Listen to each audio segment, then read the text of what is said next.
Ben Semiramis. Kanalıma hoş geldiniz. Videoya başlamadan önce abone olmayı, zili açmayı unutmayın. Merhaba sevgili izleyiciler. Kanalımıza abone olmayı, bildirim zilini açmayı unutmayın. Böylece yeni videolarımızdan anında haberdar olabilirsiniz. Bugün sizlerle Türkiye'nin aktif fay hatlarını ve 19. yüzyıldan başlayarak 2025 yılına kadar yaşanan en önemli depremleri ayrıntılı bir şekilde inceleyeceğiz. Türkiye, Asya ve Avrupa kıtaları arasında bir köprü görevi görürken, Anadolu levhası Avrasya levhası ile Arap levhası arasında sıkışır. Bu sıkışma ve harekete bağlı olarak yüzeyde çok sayıda aktif fay hattı oluşmuştur. Şimdi bu fay hatlarına ve bölgesel özelliklerine bakalım. Kuzey Anadolu Fayı.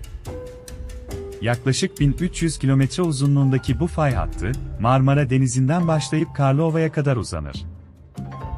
Batıdan doğuya doğru ilerleyen parçalanmış segmentleri, sağa yönlü doğrultu atımlı hareket gösterir.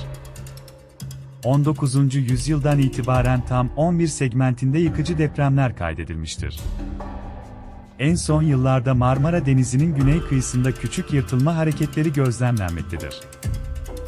Doğu Anadolu Fayı. Yaklaşık 800 kilometrelik bir uzunluğa sahip bu fay, Erzincan'dan başlayıp Güneydoğu Anadolu'ya doğru uzanır. Soldan yönlü doğrultu atımlı hareketiyle bilinir. Bölgedeki sıkışmayı hafifletirken, 19. yüzyıldan itibaren birçok yıkıcı deprem üretmiştir. Batı Anadolu Genişleme Bölgesi fayları. Ege Denizi içindeki ve kıyılarına paralel uzanan Küçük Menderes, Büyük Menderes, Gediz ve Simav fay zonları, Türkiye'nin en hızlı genişleyen bölgesini oluşturur.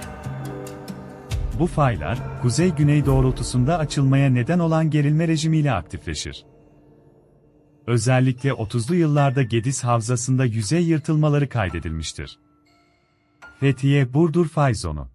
Burdur Gölü'nden Fethiye Körfezi'ne uzanan bu güneybatı-batı doğrultulu doğrultu atımlı fay, çevresindeki kırıklı araziler ve sığ depremlerle dikkat çeker. 19. yüzyılın ikinci yarısında bölgesel sarsıntı kayıtları bu fayın etkinliğini gösterir. Kıbrıs Eşleği ve Doğu Akdeniz fay sistemleri. Antalya'dan Akdeniz'e doğru uzanan fayı da içinde barındıran bu sistem, Levant kenarındaki 4 adalar ve Güney Kıbrıs açıklarında aktif kırılmalar üretir. Geçmişte yine 1950'li ve 1960'lı yıllarda bu zon çevresinde şiddetli denizaltı depremleri yaşanmıştır. Şimdi de aktarılan fay hatlarının yakın geçmişte ürettiği en önemli depremlerden bazılarına tarih, yer, büyüklük ve etkileriyle birlikte göz atalım. 24 Haziran 1822 Fethiye depremi. Türkiye'nin güneybatısında, Fethiye ile Antalya arasında meydana gelen bu deprem, yaklaşık 7.0 büyüklüğündeydi ve kıyı kesimindeki taş binaların çoğunu enkaza çevirdi. 28 Ocak 1855 İstanbul depremi. Kuzey Anadolu fay hattının batı ucunda, Kocaeli Körfezi yakınlarında 7.3 büyüklüğünde sarsıntı kaydedildi. Çok sayıda yapı hasar gördü ve yüzlerce kişi hayatını kaybetti. 26 Aralık 1939 Erzincan depremi. 7.8 büyüklüğündeki bu sarsıntı, Doğu Anadolu fay zonunun en yıkıcı olaylarından biriydi. Kentin %90'ı kullanılamaz hale geldi ve 10.000'in üzerinde insan yaşamını yitirdi. 26 Kasım 1943 Tosyal-Ladik depremi. 7.6 büyüklüğündeki bu deprem, Kuzey Anadolu fay hattının bir başka dramatik kırılmasını temsil eder. Batı Karadeniz bölgesindeki köy ve kasabalar büyük zarar gördü. 18 Mart 1953 Yenice-Gönen depremi. 7.5 büyüklüğündeki bu ulusal felaket, Bandırma çevresindeki yerleşimleri yerle bir etti. Binlerce yapıda hasar oluştu. 6 Ağustos 1966 Varto depremi. 6.9 büyüklüğündeki sarsıntı, Doğu Anadolu bölgesinde onlarca köyü yok etti ve yüksek can kayıplarına yol açtı. 17 Ağustos 1999 Gölcük, İzmit depremi.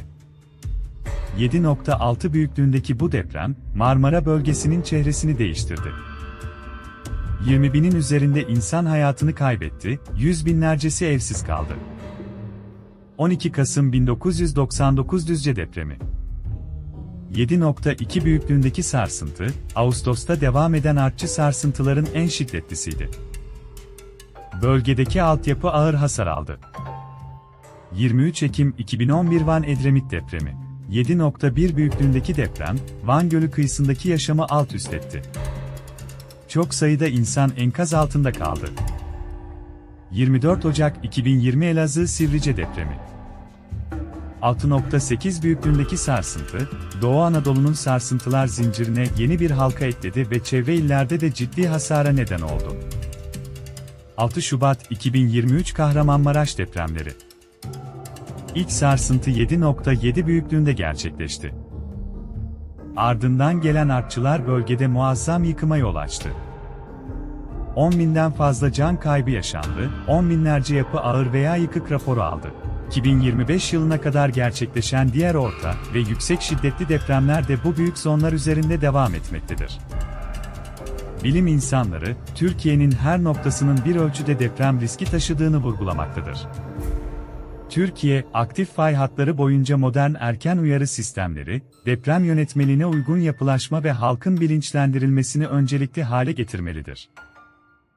Fay hatlarına yakın bölgelerde altyapı güçlendirme projeleri, tahliye planları ve düzenli tatbikatlar hayati öneme sahiptir.